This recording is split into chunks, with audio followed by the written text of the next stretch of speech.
What's up, my friends? This is John Baruti from Baruti Success. On this episode, we're going to talk about goal setting to get to $1 million. Yeah, stay tuned.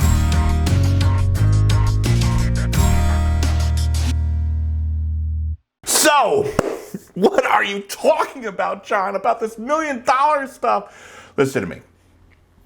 Everybody that I know, and again, probably I'm dating myself, but when I grew up, that was the goal, right? Could you get to $1 million?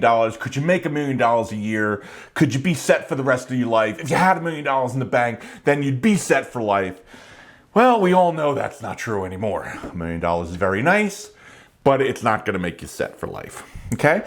But that being said, we're getting so close to 2022 when this video comes out that I figured let's do a goal setting video, because to be honest, that's how I got here.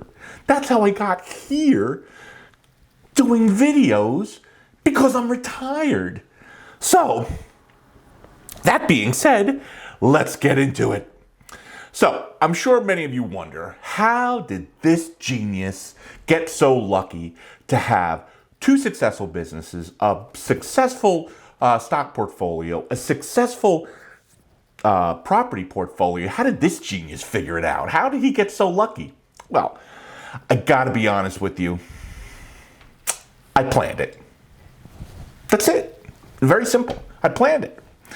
So you're like, what are you talking about? You planned it. Yeah, I planned it. And how I planned it was I set goals from a little kid, a little tiny kid. So I was probably the only person that I knew, that anybody probably knew, that at 12, I think it was 12 years old, 10, 11, 12, 13, in that time frame, that I would watch Wall Street Week. Yes, there was a thing called Wall Street Week on PBS, and you'll probably see it. I'll link it here, and I'll link it down below so you can watch some of those old-time TV PBS shows, and I loved it.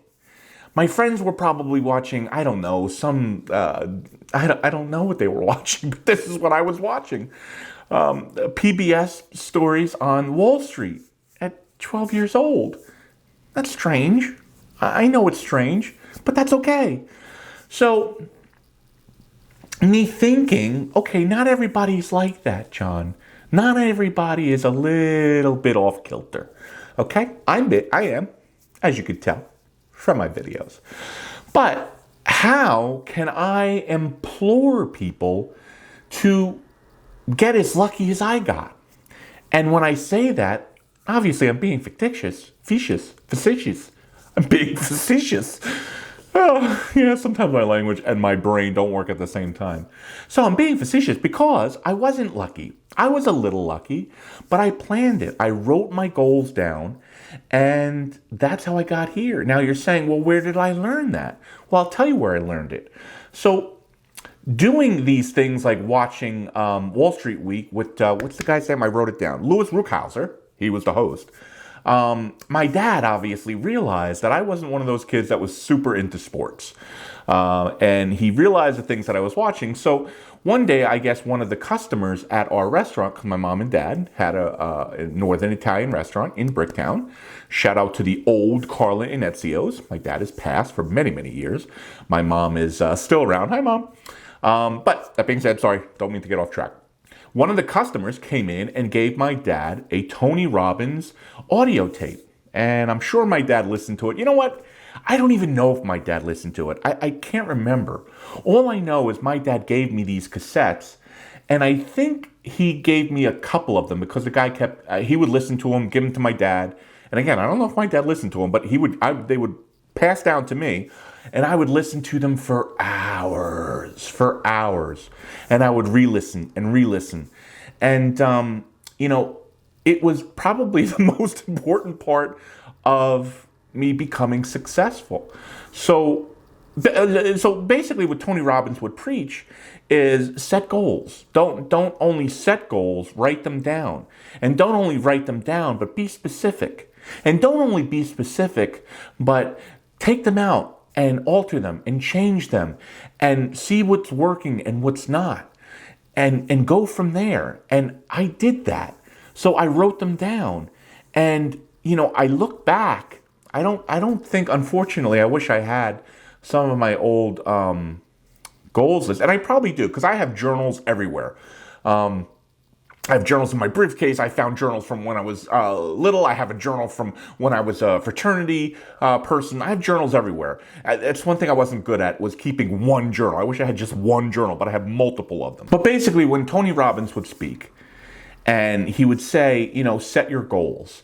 And a lot of people, and I can remember people around me were like, oh, well, that's just like setting a New Year's Eve resolution.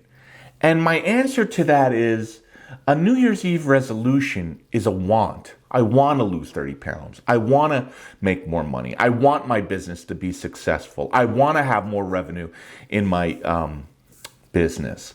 But the difference between that and a goal, a real goal, is goals are specific. And not only are they written down in list form, but like I said, that you have to elaborate on them. You have to expand on them. If you don't get specific, they're just a want. And you don't want a want, you want a goal. Right? Let me give you an example. So let's take that. I want to lose 30 pounds. So I want to lose 30 pounds is a New Year's resolution. I want to lose 30 pounds. I'm going to start going to the gym no less than 4 days a week. I'm going to work out at least 1 hour on those individual days. I'm going to do 30 minutes of cardio, maybe 15 minutes of the elliptical and 15 minutes of the bike, or 15 minutes of the treadmill, and then I'm going to do 30 minutes of weightlifting, right? Get specific. Write it down. My suggestion to you is this, and my suggestion to me, right? Because I haven't done goals in a while. It's funny. Having cancer and going through all that sucked. But actually going through all of that and being in bed for many, many, many months and not having great nights, like having really crappy nights, like, just thinking of strange, crazy things. I haven't written goals in a while, because even then I was like, I pretty much accomplished all the things that I wrote down. And again, I don't have those lists, but I know that I accomplished all of those things, including having a beautiful family and a beautiful wife and beautiful kids and a great house and a house on the water and all the things that I wanted, and so much money in the bank and just having stability. I have all those things. So you see, even me, I could just wither away and go into retirement and pick up golf. But that's not me. That's not me. So I've been super thinking about it lately. And I'm like, no, I want to set goals. I'm only 52. I could have another 40 years. Where do I go from here? What's my purpose? And you're like, what are you talking about? Why do you need purpose? You have everything that I want. You saying that to me. And the reality is, it's not about the money and the things. It's not. And probably for the last 10 years it hasn't been. It's about the purpose, and it's about the things that you can accomplish. And it's about the things about bettering yourself and learning. And man, I love learning. To be honest with you, that's why I do all of this. I'm 52. I didn't know anything about YouTube. I didn't know anything about this, right? But learning about it got me so excited. And actually, at this point, I'm saying to myself, I don't want it as a hobby. I want to do it. I want to be successful at it. And to be successful at this or anything that you want to do, you got to make a goal. You got to write it down. What are you going to do? Now, I could just say, okay, I want 1,000 subscribers and I want to make a certain amount of money every month, which is my goals. I do want to do those things. But John, how are you going to do that? And looking at you guys, how are you going to get to your goal? What is your goal? Is it 1 million? Is it 10 million? Is it 100 million? Is it you want to change the world? Is it you want to save the whales? Is it you want the beaches to be better? Whatever your goal is, whatever it is, You got to write it down. And you got to be specific. And you have to look inside. And some people are like, well, I know I want to make $10 million, John, but I don't know how to do that. Yeah, well, neither did I. I had no idea. I had no idea how to build a bakery. I had no idea how to do any of the stuff that I did. Let me take you back. We're in the weigh machine. Going back. I'm trying to think how old I was.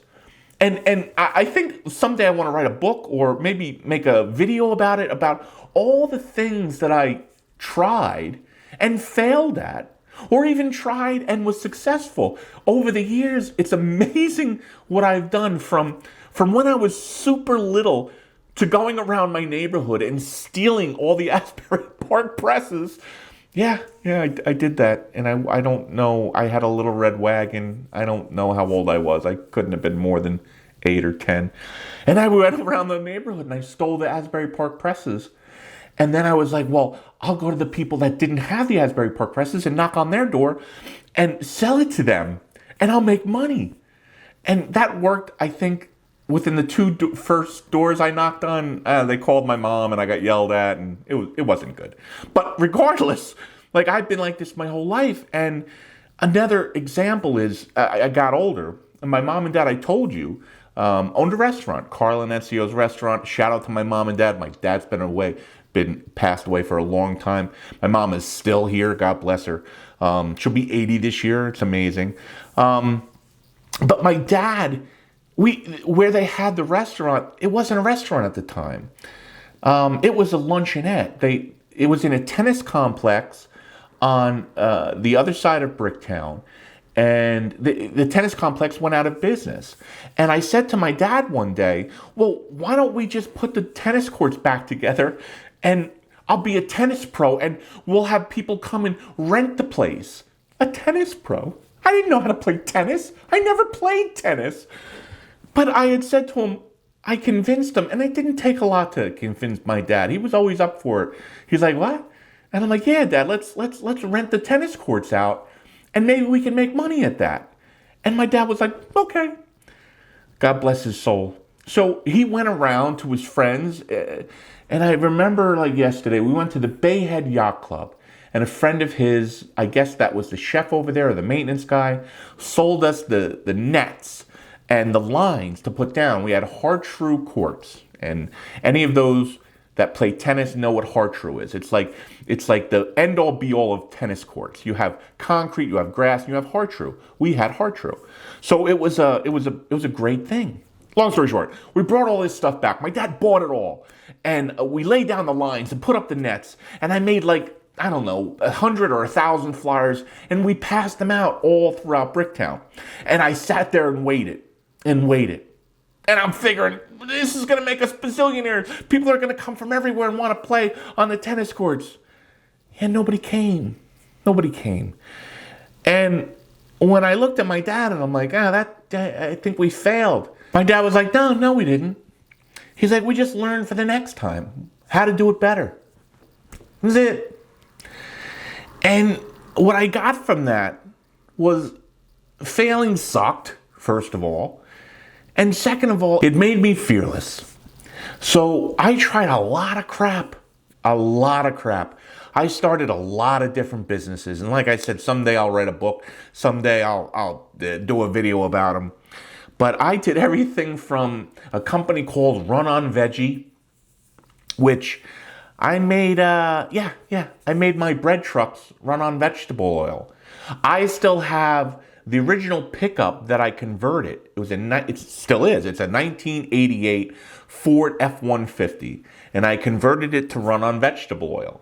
And the company I created went around to all the restaurants that I was already servicing, because I had the bread company by then, and taking their vegetable oil and converting it into a diesel and running that on my trucks. Now you're probably saying, oh my God, that was such a great business. Yeah, no, it wasn't. I failed at that. Not only did I fail, I think we probably blew, 3 or 4 engines, umpteenth fuel injector pumps. I can't tell you how many fuel injector pumps we blew. But again, I'm getting off track here. All I'm trying to say is if you truly want to be a better person, you want to make that million or 10 million or whatever, you have to set goals. And that's how I got here. At the end of the day, that's how I got here. Was I lucky? Sure. I'm sure luck plays a lot to do it, a lot to do with it in life.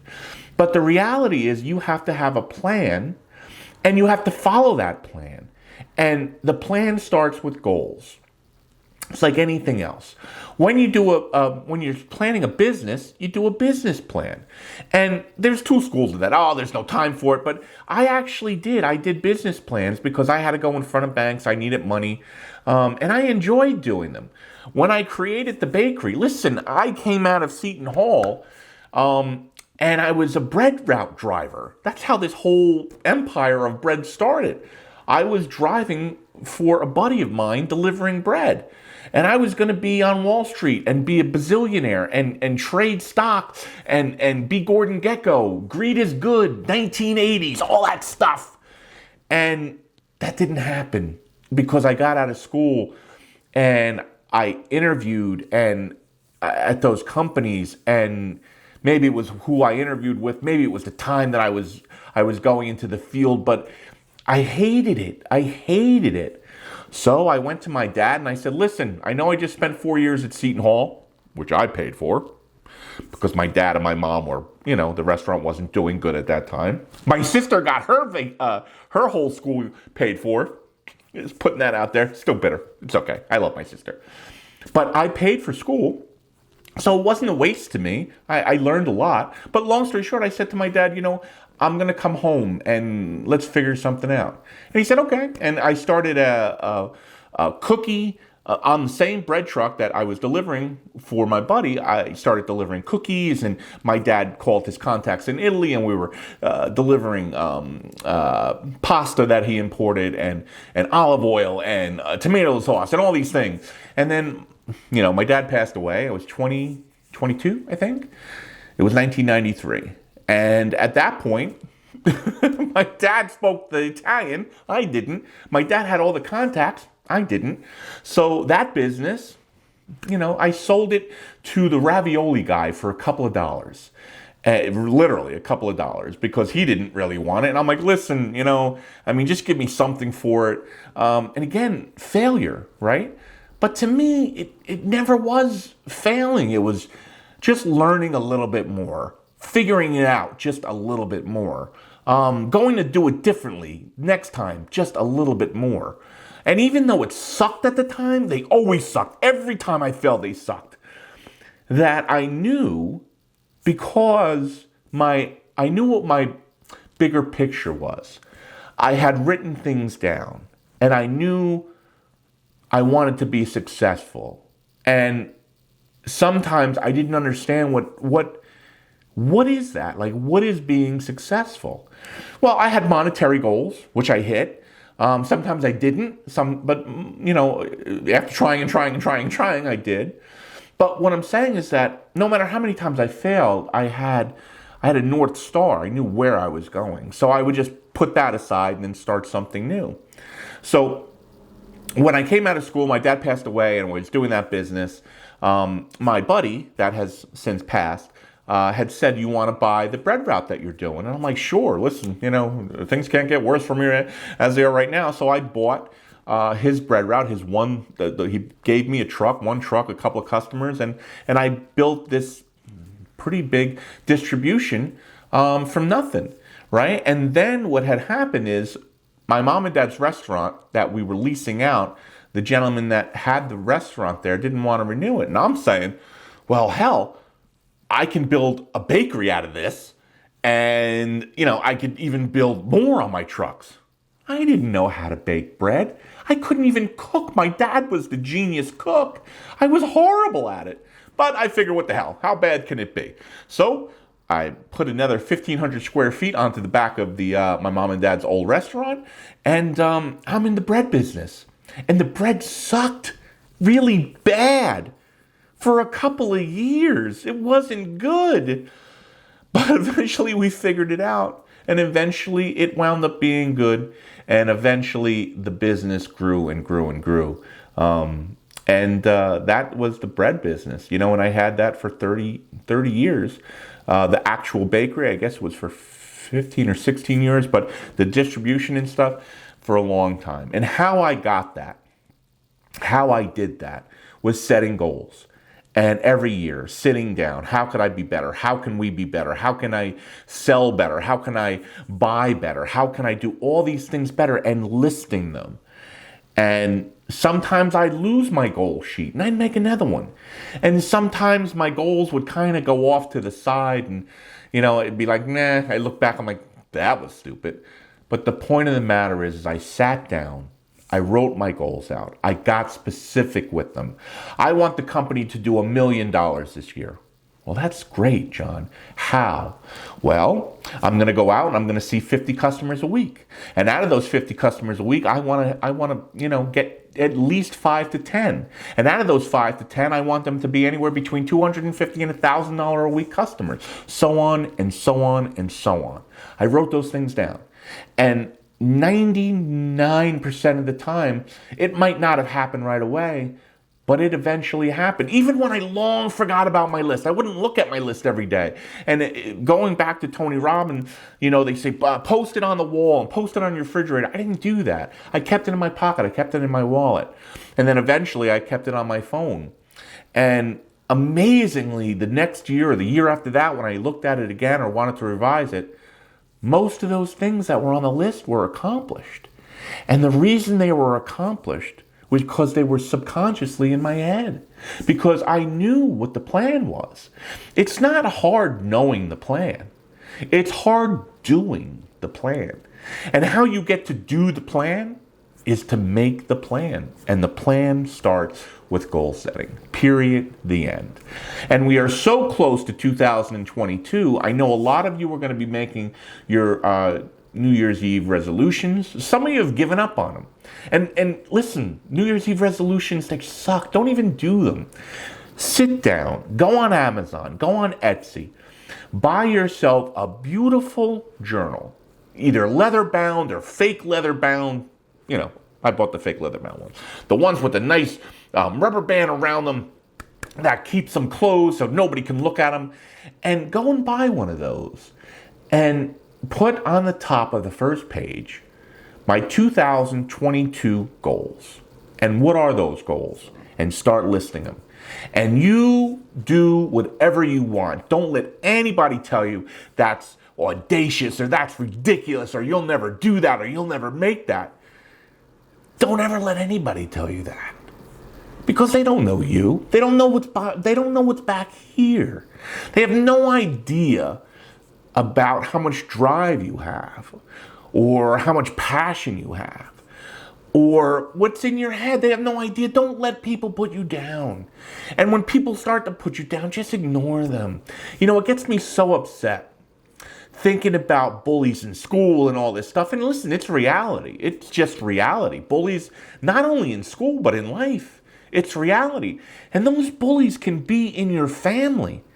They could be your brother, your sister, your mother, your dad. Honestly, and there's nothing wrong with that. They love you, but they don't want to see you get hurt. So when you show them these audacious goals, to what are you talking? So my suggestion is you should tell people what your goals are because it puts it out into the universe. But you have to be thick-skinned. You can't be thin-skinned. If somebody comes back to you and says that you can't accomplish that, you can't do that, what makes you think you can do this? Have you done it? Has anybody in your family done it? Just look at them and say no. But I'm going to figure it out. That's it. That's it. So many people. So Steve Harvey's one. I love Steve Harvey. He wasn't dyslexic, but if I remember right, he had a huge stuttering problem when he was young. And his teacher went to him and said, and I believe that, I don't remember the story specifically, but I think she wanted them to write down their goals, or she wanted them to make a story or something like that. And Steve Harvey, on his paper, had said that he wants to be famous. He wants to be on TV. And his teacher got a hold of him in front of the class Embarrassed the shit out of him. Excuse my language. I don't normally curse on this. I curse a lot, but not on this. And she goes, "What makes you think you could be famous? Is your family famous? Is anybody in your zeitgeist famous? Is like what you stutter? What makes you think you can do this?" Well, obviously, we know what happened with Steve Harvey. He is a multimillionaire, huge comic. So all I'm trying to say is, don't let anybody put you down. Let them talk. Let them belittle you. Who cares? Who cares? You know what people said when I started doing this? And I was nervous because at the time I had the bakery. So I had my email list was all my customers. And the majority of them were so supportive, which I thought was awesome. But there was always those couple of assholes. "What are you doing? Since when do you know how to invest?" Well, I've been investing my whole life there, Jack. And I wouldn't say it would depress me, but it would disappoint me. And because I know who I am, I know what I could do, I know what I've done. So people, in general, my whole life, I've blown people off. Like, I try not to get too depressed by people telling me I can or couldn't or this or that, because I just ignore them. And that's what I have to implore you to do. Just ignore them. What's inside your head and the things that you think about yourself is so important. Especially today with so much social media and everybody from left and right telling us how we should look, what we should look. And I think about it, it's not much different from when I grew up. We had magazines, and the women were always gorgeous. The men were always to the T's. They were fit and they were beautiful, and this is how we're supposed to be. Well, now we have social media, and every 10 seconds there's a beautiful person in front of us, and this is what we're supposed to be. Ignore what we're supposed to be. Just focus on what you want to be. That's it. You want to be a great family person. You want to have X amount of dollars in the bank. And let me explain something to you. There's nothing wrong with wanting success. What our country, some people, and I say some people because I don't believe it's the majority, but what people have made successful people feel like, F you. All these people that say that, greed is bad, and all you want to do is make money. Yeah, yes. Because you can't do good without making money. If you're poor and rubbing 2 pennies together, who are you helping? Who are you donating to? Who are you giving to? Nobody. But if you become rich and successful, you can give back. You can give those turkeys away at Thanksgiving. You can give toys away at Christmas. You can do so much for your money. What they've made our United States, the best country in the world, what they villainized us as is horrible. We are successful. We are independent. And you know what? Screw you. That's fine. And what I'm telling you is that you do you. If you don't want to be successful, if you want to be an academic and only know book smarts, fine. You do you. But in order to get there, wherever you're going, and the whole point of this video, and I'm going to wrap it up. I apologize. I got on a rant and it went way off track. But no matter what you want to do, no matter who you want to be, it all starts with goals. And it all starts with not only the goals, but the planning of the goals. How do I get there, John? Okay, so I know when the tape runs out, well, that's dating me, when the camera card runs out, yeah, I did a little bit of a rant. Okay, so bringing it back. Listen, this is what I want to implore to you. This is what I want you to walk away from. Here is the secret, right? And it's a pretty easy secret. All you have to do is just start. That's it. If it's with your goals or what you want to do or what you want to become or what you're gonna, your crazy plan to create whatever business you are thinking of, the way to do it is just start. And I know that sounds simple, but it's hard. starting's hard. Before I recorded my first video and put it out into the internet, into the interweb, I probably recorded 10 videos at 12 o'clock at my office at the old bakery, just talking into this camera. And man, that was weird. But I knew I had to do it in order to be comfortable with it, in order to get it across to you guys. And you just have to start. If I could say anything was the most, what's the word I'm looking for? Why I was the most successful, the point of me being, my trait, the biggest trait of me being successful was my tenacity. That's it.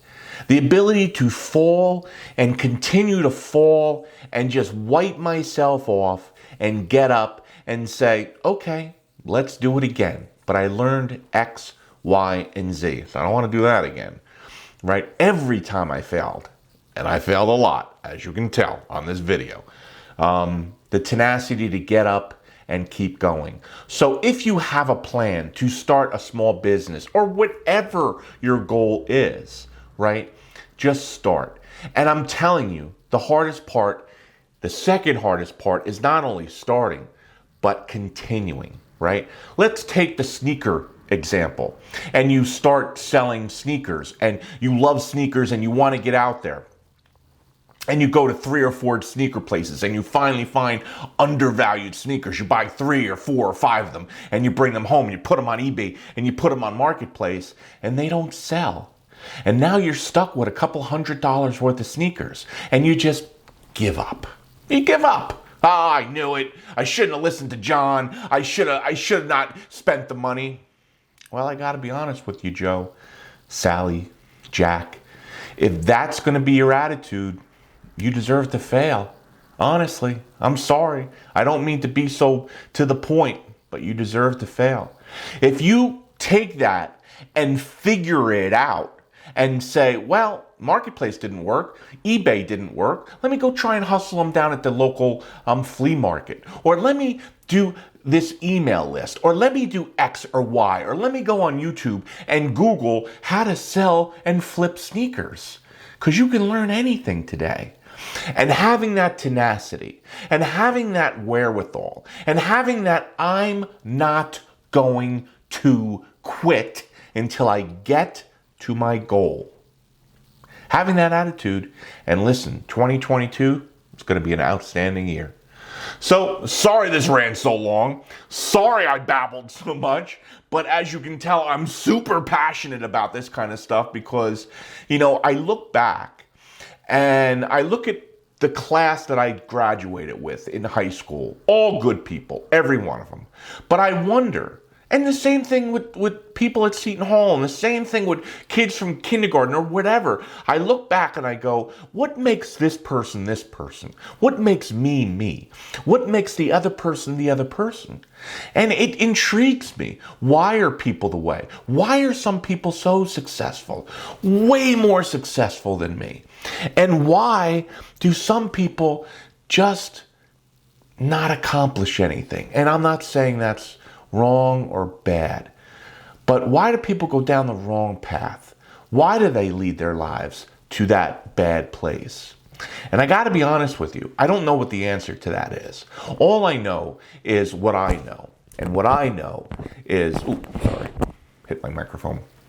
And what I know is setting goals, elaborating on them, keep looking at them every year. Maybe you are a weekly person. Maybe you are a monthly. You need to look at them. Maybe you do need to post them on your refrigerator so your husband or your wife or your kids can see them. And Daddy, what is this? Husband, wife, what is this? Well, this is the new me. Or it's not the new me, but it's the me that I want you to see. I want to be successful. And this is what it's going to take to do that. Right? And let people know. Because holding it inside is a good thing, right? Because you know it. But when you put it out in the universe and you tell people, I'm going to do this or that, or I tell people, I'm going to have 1,000 subscribers in a year. Well, if you don't, it doesn't look too good. Listen, if you try your damnedest, if you work super hard at it and fail, who cares? You tried. Try something new, right? But if you don't even try and you make those rules and you make all those goals, you make all that stuff and you just, then you deserve what you get, my friend. You deserve what you get, good or bad, successful or not successful. Okay? So, again, rambling. Love you guys. Have a great 2022, and we'll see you on the next one. Okay, that was super long, way too long. Nobody's watching that all the way through, but I'll still make it. I'll see you on the next one.